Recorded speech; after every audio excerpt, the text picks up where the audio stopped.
believe that some souls, even after lying peacefully beneath 3 feet of earth, still cannot find peace, simply because of a grievance that was never explained. And what if that soul belongs to a bride murdered on her wedding night? What would happen then? In a riverside village, where once the sound of wedding drums echoed under the full moon, a terrifying curse has been buried for nearly 100 years, until a young girl from the city returns, unknowingly setting foot on the very ground where a crime once took place. From then on, strange dreams begin to appear. The image of a pale bride drifting past the window, a whispering voice full of sorrow in the night, and a body slowly being possessed by a vengeful soul. Brace your nerves and don't take your eyes off the screen, because right now, you will join us in entering a truly chilling story called Did You Know? In that peaceful coastal village, there is a place where the locals still whisper a mournful tale about a girl who died on her wedding night. It's said, when night falls and the moonlight shines through the ancient banyan tree beside the village shrine, one might see the silhouette of a bride in a white dress standing silently by the old well.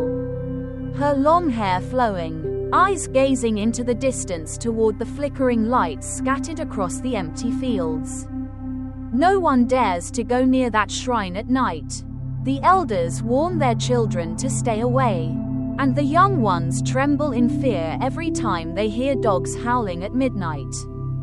They call her Ut Liu, the most beautiful girl in her village, who once enchanted all the local young men, until she became a cold, lifeless body on her wedding night, her eyes still wide open as if asking, "Why did you treat me this way?"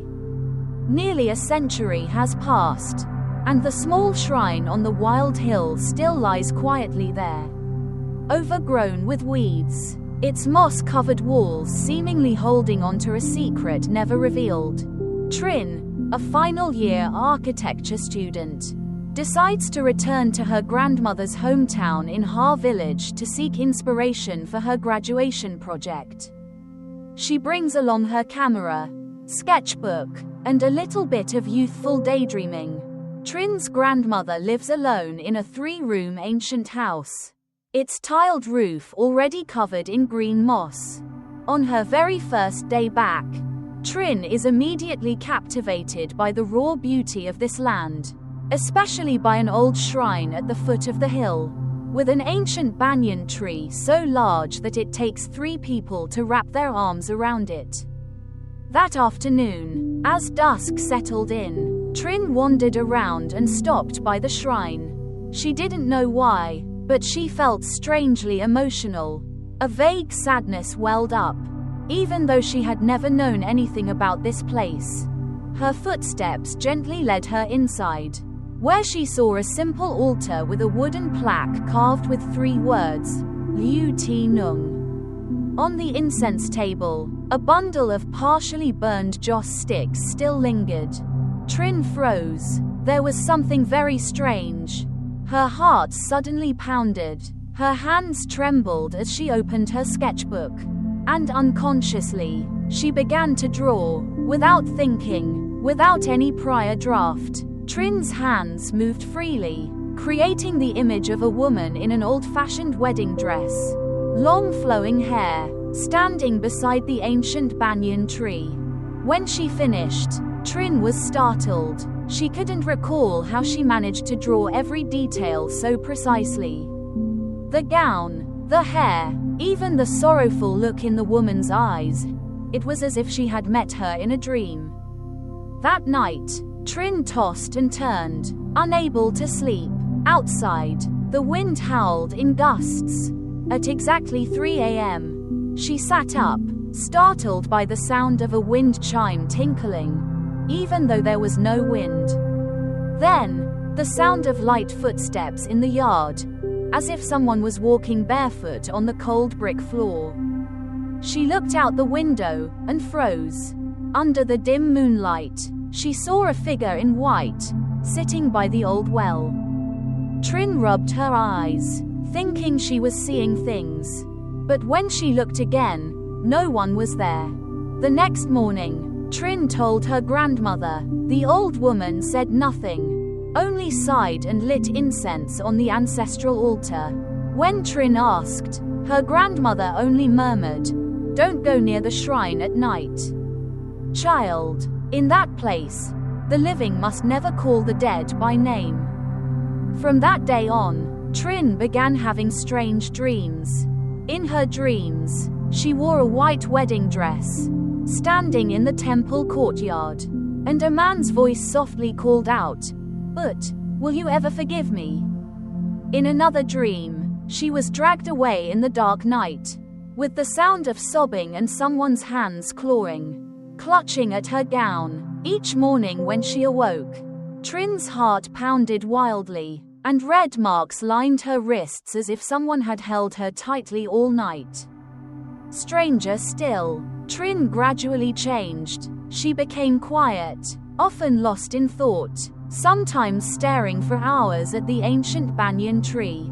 Once, her grandmother came home from the market to find Trin standing in the yard, holding a bundle of incense, eyes fixed toward the shrine, muttering something in an old dialect. That wedding day, the blood hadn't even spilled. Yet the heart had already shattered. Her grandmother was terrified. She had never told Trin about Ut Liu. So how did the girl know? How did she speak the exact words, with the exact tone? And then, it happened. On a stormy night, with thunder rumbling, Trin collapsed right in front of the altar. When she regained consciousness, her eyes held a strange, cloudy hue. Her voice softened, trembled, and carried a sadness as if someone else had borrowed her body to speak. "I've come back, Mama. I couldn't stay buried when they still live carefree as if they never murdered me."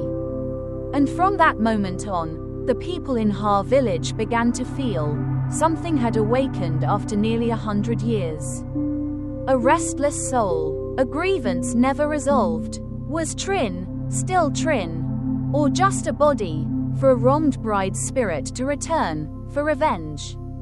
Since the night Trin collapsed by the altar, everything in Grandma Sao's house, Trin's grandmother, seemed to change.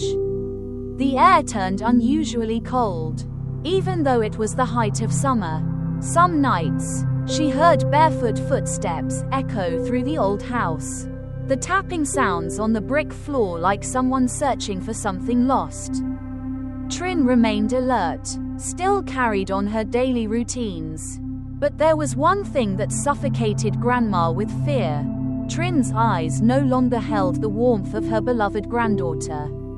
They were colder, deeper, and hauntingly sorrowful, as if they belonged to someone who had lived through a century of pain and hatred.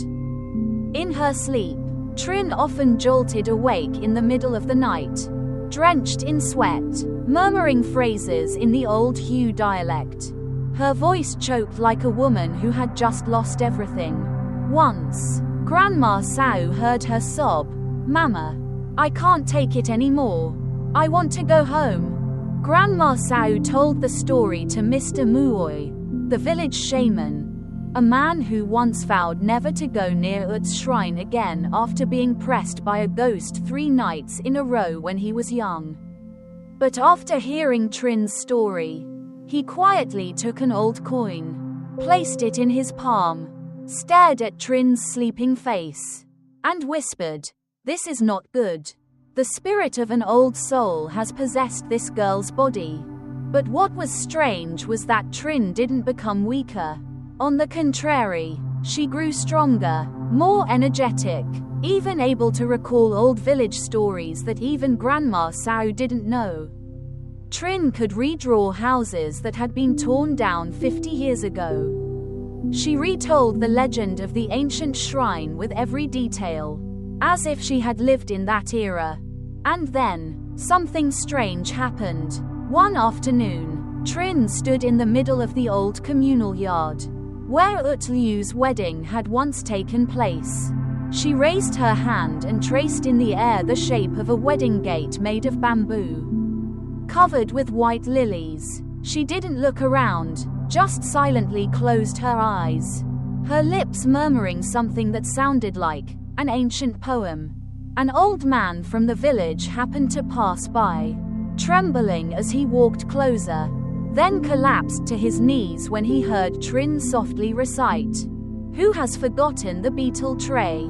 A love lost in one lifetime still aches after death." The old man sobbed, because those were the very lines Liu once wrote in her diary. The notebook found in a wooden chest beside her body long ago. That notebook had been buried with her. No one except her relatives had ever read it.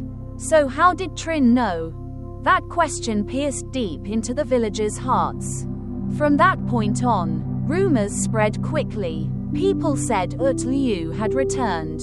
Some swore they had seen Trin walking in the middle of the night, hair flowing down, dressed in a white dye, barefoot on the village path, eyes unblinking, lips curled in a cold smile. Others said that every time Trin passed by, the lights in their houses flickered as if about to go out. Grandma Sao tried everything to keep Trin inside, but on the night of the full moon, she vanished again. When Grandma ran into the garden, she found only a barefoot footprint pressed into the damp earth under the ancient banyan tree, beside a bouquet of white flowers someone had just placed in front of the shrine. That night, Trin returned. Her clothes were soaked with night dew, but the most frightening thing was what she held in her hand. A purple jade necklace, the kind of jewelry only the wealthy owned in the old days. She looked at Grandma Sao and said, in a voice not her own, "Mama, I found it. The keepsake you gave me for my wedding day. They buried it with me to hide their crime." Grandma Sao froze. That necklace had once belonged to the Bui family, a wealthy and notorious clan in the past. Villagers said that after the wedding, Liu was taken to her husband's home, but by midnight, she was found dead, foam at her lips. Her in-laws claimed she had taken poison out of shame, but many knew her husband's family was drowning in debt, while Liu's dowry included gold and precious jewels. Since then, no one spoke of Liu again. Her husband's family left the village. Their house was abandoned and eventually collapsed over the years. But the injustice was never resolved. And now, Liu's spirit had returned. Through Trin's eyes, she was piecing together every buried memory, every person who had played a role in her death. But was it just one soul living in Trin's body? Or was there something even more terrifying? One rainy night, Grandma Sao woke up from a nightmare. She heard someone speaking from the backyard. "I can't leave yet, Mama. I still have a blood debt to repay." Then the wind rushed past the window. A flash of lightning lit up the figure of a woman in a white dye standing silently beneath the banyan tree, her hair flying wildly in the rain, eyes staring straight into the window where Grandma Sao stood. Trembling and breathless, the old soul had awakened. The white figure had returned, and the path of vengeance had only just begun. As dawn broke after the heavy rain, Grandma Sao quietly stepped into the backyard. Beneath the gnarled old banyan, the leaves were still soaked, and sunlight filtered through the branches, illuminating a series of small footprints embedded in the muddy earth. Those footprints weren't hers, nor could they belong to anyone else in the house. They were steady, pointing directly toward the ancient shrine, where the plaque with the 3 words, Liu Ti Nung, was placed.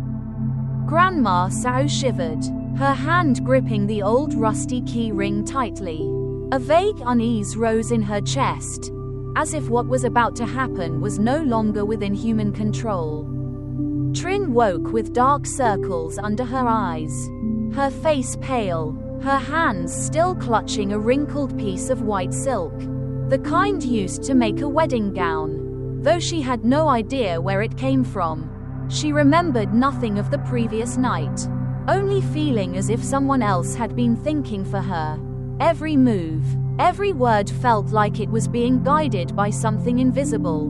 In the days that followed, Trin seemed to live in two parallel worlds. During the day, she was a normal architecture student, chatting with her grandma, strolling around the village, sightseeing and sketching. But come dusk, she would grow distant, her eyes cold, her voice soft and low. And sometimes, she would utter chilling sentences. He's still alive. He's still living peacefully after everything. Once, Trin went into the kitchen, boiled water, and poured it into an old brown ceramic teapot. She poured 2 small cups, placed them on the table, and sat in silence as if waiting for someone to join her for tea. Grandma Sao asked nervously, "Who are you inviting, child?" Trin smiled faintly and replied in a completely different voice. "I'm inviting Mama. Mama likes to drink warm voi tea." Right. Grandma Sao was speechless. Voi tea was something that the late Ut used to drink. Trin had never known that. And then it happened on the night of the 14th moon. A cloudless night when silver light blanketed the countryside. Trin disappeared from the house at midnight. Grandma Sao found the back door wide open, a steaming cup of water on the altar, and a white lily neatly placed before the ancestral photo. When everyone rushed out to search, they found Trin standing there, in the village cemetery, right in front of the grave of Bui Hu Kai, the man who had been Ut Liu's husband. She wore a white Oro dye, hair tangled and loose, holding a half-burnt bundle of incense. The wind whipped at her dress, but she stood motionless, eyes closed, lips murmuring words of repentance. "You promised. You said no one would ever hurt me, but you killed me." That very night, the people of Ha village were shaken when they heard that the third-generation descendant of the Bui family, young Bui Than Tung, had suddenly gone mad, screaming throughout the night, clawing at himself, shouting, "I didn't know anything, please forgive me. I'm just his grandchild." But Trin knew, Ut Liu knew, the first to suffer the consequences is never the one who committed the sin. It is the one living peacefully on the sins passed down from their ancestors. The next morning, Trin returned home, her face gaunt, her eyes sunken. Grandma Sao helped her into the room, asked questions, but she gave no answers. She only said one thing that sent chills down the old woman's spine. "They think I died and it's over, but I still owe a debt, a blood debt not yet repaid." From that day on, Trin was no longer herself. She wrote in classical Chinese characters, recited old Vietnamese poetry, and embroidered handkerchiefs with needlework as delicate as ancient women once did. She wandered the village, sat for hours by the pond bridge, talking to stones, to flowers, or sometimes, just sat silently while tears fell like rain. Mr. Muoi, the village shaman, finally came to Grandma Sao's house. When he saw Trin, he flinched, took a step back, then whispered, "This isn't just possession, this is full-body borrowing. And the grievance is heavy. If she isn't released soon, the entire village will be pulled into this cycle of vengeance." But Trin, or more accurately, Ut Liu in Trin's body, did not want to be released. She had a list of those who once laughed at her pain. The first one had gone mad, the second was drawing near, and Trin's eyes no longer held the innocence of a young girl. They were the eyes of a bride long dead, with pain still burning red in her heart. The wind chime rang again that night. There was no wind, yet the white figure returned, along with an icy whisper, "Tomorrow night, the second one will pay." The wind chime from last night still haunted every crevice of Grandma Sal's old house. Trin lay in a deep sleep, cold sweat beading on her forehead, her lips mumbling as if calling out to someone from a faraway realm. The next morning, the entire village of Ha was shaken when old Madame Tu, the oldest in the village, suddenly collapsed in the communal yard. Trembling, she pointed toward the old shrine and spoke in broken breath. She's returned. The girl Liu, she's back." Grandma Sal rushed over, clutching the old woman's hand, eyes welling with tears. "Sister Hai, do you still remember what happened long ago?" Madame Tu's lips trembled, and through eyes blurred by time, a century-old buried story began to surface. Yuti Liu was the youngest daughter of a respected family. She was gentle, beautiful, and famed throughout the region for her pure voice. At 18, she was married off to the son of the Bui family, the wealthiest and most powerful clan in the village at that time. The wedding was grand. The whole village attended, with beetle trays shining red and drums echoing loud. But on that very wedding night, before the festivities had even fully ended, a horrifying truth came to light. Madame Tu, then a servant in the Bui household, had witnessed with her own eyes the blood that stained the wedding bed. Yuti Liu lay there, eyes wide open, mouth agape, her hand still clutching a handkerchief embroidered with the word, "Mother." No one could explain how a healthy young woman could die on her very first night as a wife. The Bui family claimed she took her own life out of sorrow. But Madame Tu knew. She did not die willingly, because she had secretly overheard a conversation between Madame Bui, Ut's mother-in-law, and her son. "As long as she's dead, the dowry will be ours. No one left to claim a share." They had poisoned her with a slow-acting toxin, mixed into a sweet syrup she drank after the feast. Back then, Madame Tu was young and weak, too afraid to speak up. She was cast out immediately after Yuti Liu's hasty funeral. For decades, she carried the burden of that guilt, only daring to light incense silently on the anniversary of Ut's death. Now, with her spirit returned, Madame Tu knew that her silence had not only killed one person, but had allowed evil to thrive in peace for generations. After hearing it all, Grandma Sal was stunned. She never imagined her beloved granddaughter was now carrying the vengeful spirit of a wrongly killed soul. And she certainly didn't foresee Trin being slowly engulfed by the emotions of someone who had died nearly a century ago. That night, Trin sleepwalked again. She left the house in silence, walking along the dirt path winding through bamboo groves, past old rice fields, and stood silently before the ruins of the Bui household. She stood there for a long time, eyes wide, tears silently streaming down her cheeks. In the darkness, she began to sing a lullaby. "Hush, baby, go to sleep. Mom will return as a shadow beneath the moon." That old lullaby was the one Yuti Liu used to hum at her doorstep. Anyone who had heard it never forgot. And now, that same song rose from Trin's lips, in the dead of night. Amidst the cold ruins of an unresolved past, the villagers of Ha, once fearful, now spiraled into panic. They refused to go out after dark. Children were forbidden to approach the old shrine. Every house placed mulberry branches, hung garlic, and pasted talismans at the doors, hoping to ward off whatever was creeping through the wind. But no one knew. Those things no longer worked. For Yuti Liu's spirit had not come to scare. She came to remember, to reclaim her pain, and demand justice.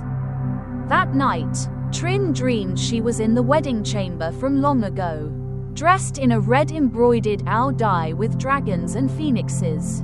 Beside her was the faint face of her husband, Bui Hu Kai, half loving, half calculating. She heard Madame Bui's sharp laughter outside, heard the clatter of dishes, and the whisper, "Once she drinks this, it's over." The dream ended with a scream as Trin jolted awake, her hands clutching her own throat as if trying to pull something burning from her chest. Grandma Sao had to hold her tight, crying out her name in the dark. But Trin only laughed, a cold, hollow laugh, her eyes soulless. "I remember now, Mama. Each one of them. Every single one. The truth had been hidden too long. And now, shattered fragments of memory were piecing together into a picture of blood and betrayal. The spirit of the wronged bride had returned, and the curse had begun.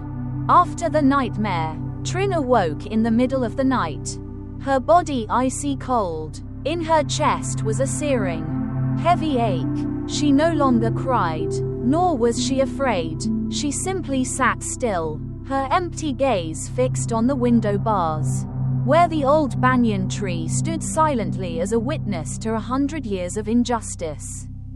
Under the pale moonlight, a decision was made. Blood must be repaid with blood. The next morning, the villagers were stunned by the news that Bui Van Dai, Bui Hu Kai's younger brother, had died suddenly at home, slumped over the meal tray, chopsticks still in hand. Strangely, on the wall behind him was a bloodstain forming the words, "Liu has returned." The first name on the vengeance list had fallen. No one could believe it.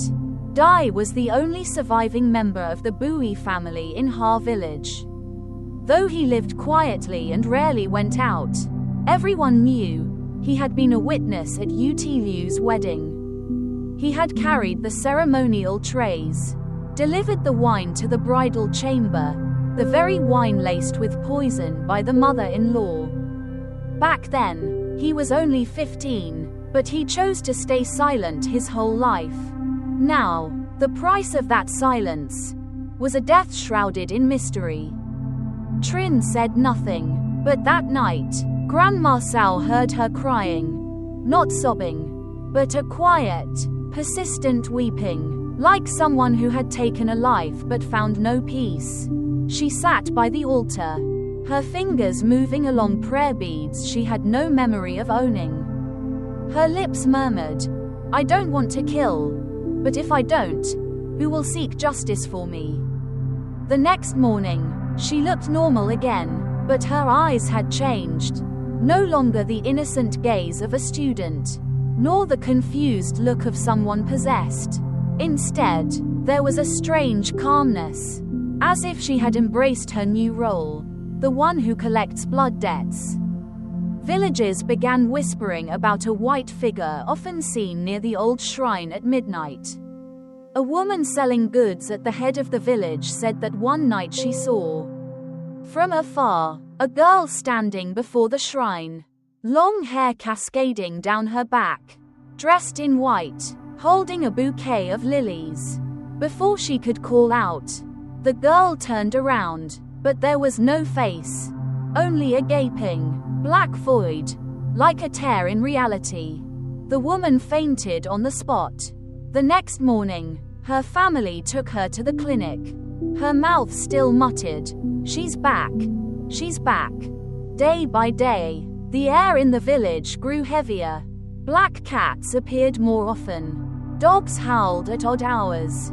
And those who had taken part in the old wedding, whether servants or guests, began to experience strange happenings.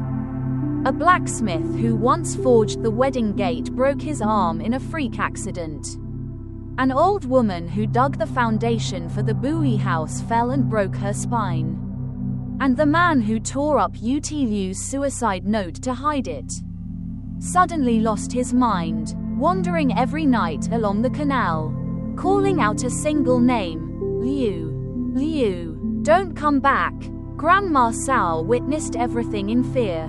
But she also knew this could not be stopped. The wronged spirit had awakened. And when a soul has died in agony, her eyes cannot close until every ounce of shame is washed away with blood. One evening, Trin sat quietly on the front steps, the sunset casting long shadows across the courtyard. Grandma Sao sat beside her and gently asked, "Do you regret it?"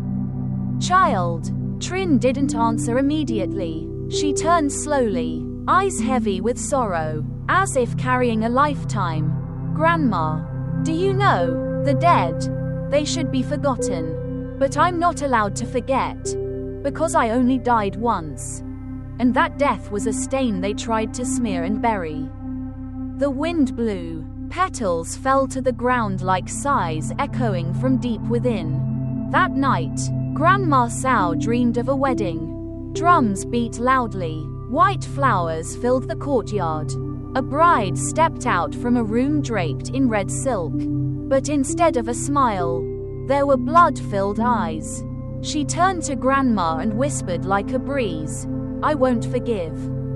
Because Mama still hasn't come back to me." Grandma jolted awake, her heart pounding. Out in the yard, Trin stood there, her eyes red, and in her hands was a wilted bridal bouquet. The bridal bouquet in Trin's hands that day, no one knew where she had picked it from. The wilted white lilies looked as though they had just emerged from a long slumber beneath the earth. Grandma Sao saw it and her heart tightened. The faint fragrance no longer smelled like flowers, but like morning. That night, Trin left the house again. No sleepwalking, no guidance needed. She walked on her own, as if she had been summoned, on the damp dirt road beneath the moon hanging in the sky. She silently made her way to the village communal house, the place where Ut Liu's wedding had once taken place. The old, moss-covered gates suddenly swung open. Trin stepped inside. The flickering light of oil lamps, someone had lit them, lined the pathway like ghostly flames. A mat was laid in the center of the courtyard. Bridal flowers scattered. The old wedding drum placed in the main hall, dusty yet seemingly just polished. And then the bride appeared. Not quite Trin, but not fully Ut Liu either. A single body, but eyes that carried two souls. One living, still conscious, the other, dead and aching with vengeance. The drum beat 3 times. No one struck it, yet the sound echoed steadily, as if from the spirit realm. Trin bowed her head, clutching the bouquet. Standing before her was a man in old ceremonial garb, his face blurred, possibly Bui Hu Kai. She took one step. Wind rushed. The second, lamps went out. The third, rain poured though the sky was clear.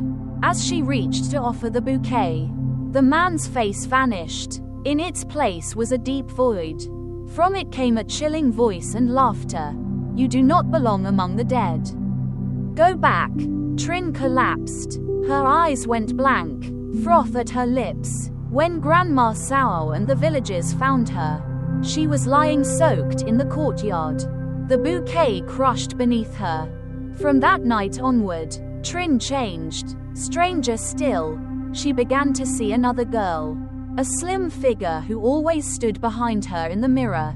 She said nothing, only stared. Her gaze matched perfectly the one in the only surviving photo of Ut Liu, a faded image. But the eyes still pierced the heart.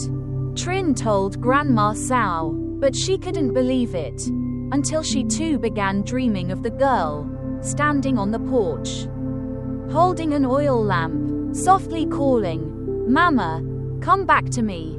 Grandma Sao began recalling buried memories. As a child, she had been taken to Ut Liu's funeral by her father. Though just a toddler, the memory was vivid, eyes left wide open, bruised arms hidden in sleeves. and her father whispering, "Poor Liu, it wasn't suicide, but fear of the Bui family, and the pride of the village," kept everyone silent, and in that silence, the truth was buried. Now Grandma realized, Trin wasn't merely possessed, she was chosen. She was the last living descendant of the woman who once tried to save Ut Liu from her cursed marriage, a maternal ancestor exiled for opposing the Bui family. That blood link was like a red thread connecting Ut's lingering resentment. Trin was the embodiment of memory, and now, the bridge between two realms. In the days that followed, Trin fainted frequently. Each time she woke, more memories returned. Small details, the broken comb on the wedding night, the torn hem of the gown, the mother-in-law's voice, surfaced like unrelenting waves. She began writing a diary in ancient Nom-script. No one had taught her, yet each word, each stroke matched Ut Liu's, verified by the suicide note once found and buried with her. When Mr. Muoi, the old village shaman, read the writings, he wept. For the first time, he bowed before her spirit. "I was wrong. I offered peace to evil, and no one helped you pass on." That night, Trin dreamed of a hand reaching out from a decayed coffin, not to frighten, but to beg for release. But how can one be released when the living haven't repented? How can one forgive when wounds still bleed in memory? How to let go when the soul still wanders, trapped in unresolved injustice? After the ghost bride appeared at the spectral wedding, Trin grew unstable. Sometimes, she sat silently all day, fingering prayer beads like a monk. Other times, she laughed maniacally at night, then cried like a lost child. Grandma Sao could only watch, wringing an old cloth in her trembling hands, overwhelmed by helplessness. One day, Trin asked to go to the village market, a place she hadn't visited since the nightmares began. Grandma reluctantly agreed, hoping the liveliness would soothe her spirit. But as they entered the market, Trin's eyes landed on a young woman selling flowers, Hong, niece of the late Bui Van Dai. Hong knew nothing of her blood-stained lineage, nor that she might be the next target in this spiral of vengeance. Trin stood frozen, watching Hong for a long time. In her mind, a whisper echoed, "It's her. Bui blood. Not a drop must remain." That night, Trin returned home, tightly gripping a bouquet of lilies bought from Hong. She sat by the doorway, looking out into the yard, and softly asked, "If someone is innocent, but carries guilty blood, do they deserve punishment?" Grandma had no answer, but she knew there was no longer a line between Trin and Ut Liu. Hatred had long erased it. A few days later, Hong began experiencing strange things. At night, she heard her name whispered outside her window. She saw no one, but the scent of lilies lingered. One night, she dreamed of lying on a bridal bed beneath red veils. Surrounded by mourners, a faceless bride stood in the room, blood dripping from her forehead to her gown. Terrified, Hong rushed to Grandma Sao's house to see Trin. They faced each other in silence. But as soon as Hong left the gate, Trin collapsed, groaning, "Don't kill her, she doesn't know." For the first time since Ut's spirit took hold, Trin screamed to stop it, not at others, but at herself. The soul within her was growing stronger, swallowing what remained of Trin. For the first time since Ut's spirit had entered her, Trin screamed to stop it. But that scream wasn't meant for others. It was for herself, for the soul growing stronger within her, slowly taking over, swallowing what remained of Trin. That night, Grandma Sao stayed up, watching over Trin. But at exactly 3 a.m., Trin bolted upright, eyes wide open, and silently left the house. Grandma Sao followed her, to the market, to Holmes' flower stall. Trin bent down and placed a piece of paper next to a damp bouquet of white lilies. When Grandma approached and read the note, she could hardly breathe. Blood debt can be inherited. Don't make me marry again. The handwriting was jagged, the ink as red as blood. The next morning, Holm found the note, trembling as she burst into tears. She packed up and left the village that very day. But Trin, after that night, was no longer herself. She lay motionless, eyes open, breathing steadily, but unresponsive. Grandma called her name. No reply. Her heart still beat, but her eyes were hollow, as if her soul had gone somewhere far away, leaving only an empty shell. Mr. Muoy was summoned. He lit incense, read scriptures, and sighed. She's begun to split. Part Trin, part Liu. And now, no one knows which will remain. That night, Grandma dreamed of two girls facing each other in the ancient shrine. One in a white owl dye, hair loose, eyes brimming with tears. The other in a red bridal dress, face indistinct. Both spoke the same sentence. I don't want to kill anyone, but no one remembers how I died. Trin remained motionless for 3 days. Her eyes neither blinked nor moved. Grandma stayed by her side, praying tirelessly, heart pounding like fire under her skin.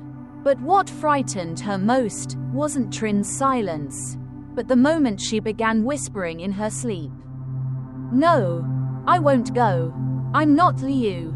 Trin's voice was soft, thread thin, but enough to make Mr. Muoy shudder as he leaned in to listen. He knew Trin's soul was being dragged into the underworld, where restless spirits still wandered.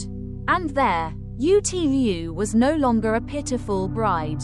She was a guide of the unrested dead.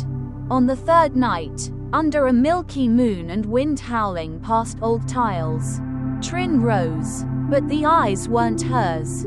They stared far away, unfocused. Grandma panicked, running toward her, calling out her name in despair. But Trin only turned slowly and said, I must go. Someone awaits judgment. Then she collapsed. In that moment, Trin saw herself fall into a pitch-black place. Suffocating. No path, no door, only voices from all directions. Why didn't you save me? Why were you silent? Children crying, women moaning, laughter that tore through her eardrums. She walked through chaos, feet stepping over ashes, on land red as coagulated blood. Shadowy figures lined the sides, faceless, shapeless, but each exuded a heavy sorrow. Ahead stood a massive wooden gate, written in blood-red script. Toa Hon Dai, the court of lost souls, where the wrongly dead, the betrayed, and the forgotten were judged. And the judge was not demon nor god, but the lingering pain within each soul. Trin was led to the center, seated in a stone circle engraved with talismanic symbols. Dozens of spirits surrounded her, women, children, even the elderly, all eyes locked on her, awaiting a confession. On the high altar, Ut Liu appeared, still in her white mourning wedding gown, hair trailing to her heels, her face unpainted but fierce. She spoke, voice echoing like thunder from the underworld. Trin, you've seen my pain, carried memories that weren't yours. Today, choose, forgive, and leave this place. Or stay, and help me burn those who thrive on others' suffering. Trin trembled. The fire of hatred surged from her chest. But she also remembered Grandma Sao, the old home, the peaceful days sketching by the river. Through tears, she said, I can't harm the innocent. I can't kill for justice. I am just someone living. I am not you. A bitter wind swept through. The gate behind her creaked open, revealing waiting souls. A child screamed. I was buried alive. Mama didn't know. A young mother sobbed. He called it an accident. But I know. He pushed me down the well. Trin was speechless. She understood. These spirits didn't need vengeance. They needed remembrance. They needed to be named, wept for, not buried in unmarked graves. She turned to Ut Liu, voice firm. You don't need me. You need to face the one who killed you. Ut Liu stared at Trin for a long moment. Then, in an instant, her fierce expression softened, eyes reddening. She asked softly, if you were me, poisoned that night, dying on your wedding bed, blood seeping from your lips, and the whole village remained silent, could you forgive? Trin broke down. She didn't answer, because even she didn't know, if it were her, would she be strong enough to leave peacefully? Suddenly, 3 deep ghostly drumbeats echoed. A path of light opened behind Trin. A voice called, return, your life isn't done yet. She looked back. Ut Liu still stood there, but her face was no longer furious, only sadness as deep as the sea. She nodded gently, then turned and disappeared into the shadows. Trin jolted awake. Grandma Sao was holding her hand. Her tears hadn't yet dried, but her eyes lit up as Trin looked at her and whispered, I've returned. Trin smiled, a true smile, soft as the breeze. It's okay now, Grandma. She's gone. I know, she's forgiven. Trin walked alone through the narrow village paths, past old fields where her footsteps once wandered during sleepwalking nights. The silver moonlight bathed the village, and at the end of the small path near the ancient well, she stopped. On the well's edge, someone had placed a white flower. No one knew who, or when, but Trin recognized it. It was the place Ut Liu most often appeared on windy nights. She bowed her head gently and whispered, You can rest now. I will live for you, remember for you, and never let anyone be forgotten again. A soft breeze passed by, like a faint embrace over her shoulder. The next morning, the villagers were astonished to find that the spirit tablet in the shrine had cracked, a fine line, thin as thread, yet strangely, it did not break. Instead, beneath the name, Liu Ti Nung, a faint line appeared, like a newly etched inscription. I have been remembered. No one admitted to carving it. No one dared touch it. But from that day on, there were no more cries in the night. No strange lights. No footsteps rustling dry leaves. Ut Liu's shrine became a place of warm incense. No longer a refuge for a tormented spirit. 1 year later, Trin left the village, carrying with her a manuscript titled, The One Who Was Named. It was the first story she ever wrote, born from her own experience, a story no one dared to tell, but one no one should forget. She became an architect, but her heart remained with the old shrine, the ancient banyan tree, and the woman in the white wedding dress who once walked through her life like wind across a field. And if one day you visit Ha village, walking the small path near the old well, pause, place a white flower on the edge, and whisper, Liu, you are remembered now. Because sometimes, being remembered is the final path to peace for a wronged soul. Dear friend, there are deaths that time forgets, but there are also deaths that make the living remember forever. Ut Liu's story is not just a tale of past tragedy. It is a message for the present, that every soul, living or dead, yearns to be heard, to be seen, and to be called by name with all sincerity. If you feel Ut Liu's pain, if you see yourself somewhere in Trin, a person who dares to face, to forgive, to live in someone's place. Then help this story reach those who need it. Speech balloon. Leave your thoughts in the comments below. Thumbs up, press like if you value this girl's journey. Bell, and don't forget to subscribe for more stories that are human, heartfelt, and deeply moving. See you in the next storytelling video. May you always live in peace, and never forget to speak the name of a soul that once existed.